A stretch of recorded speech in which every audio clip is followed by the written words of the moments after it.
Hakuna adui yoyote atakayeweza kusimama mbele yako. Hakuna kiumbe chochote kitakachoweza kusimama mbele yako, kwa sababu Bwana tayari amekuchagua.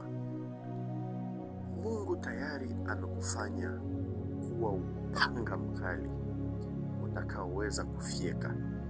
Mungu leo amekubariki na amekukumbuka kwenye mifumo yako. Hakuna haja ya kukata tamaa. Kuna watu walifikia hatua wakachoka. Kuna watu walifikia hatua wakakata tamaa. Lakini usiku wa leo Bwana amenituma nikwambie kwamba huu sio wakati wa kuchoka. Sio wakati wa kukata tamaa.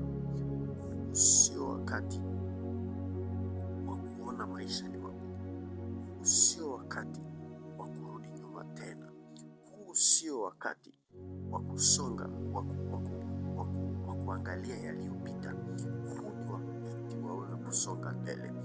Inuka, usikate tamaa. Inuka, piga hatua.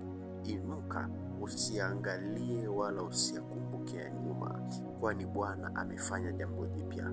Usiku wa leo ninakuombea katika jina la Yesu ya kwamba Bwana akufanyie wepesi. Bwana akuinue kutoka kwenye mavumbi, akuketishe na wakuu. Usiku wa leo nimekutamkia baraka za kimungu juu yako. Chochote unachokifanya Mungu amekibarikia katika jina la Yesu. Maadui zako wamekuwa ni maadui wa Mungu. Maadui zako wamekuwa ni maadui wa Mungu katika jina la Yesu.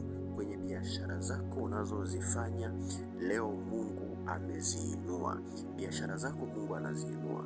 Kampuni yako Mungu anainua. Leo nimekutangazia kupiga hatua kibiashara, kimafanikio, kielimu, kwenye sekta yoyote ile ambayo upo. Leo Mungu amekubariki na kukuinua kwa jina la Yesu.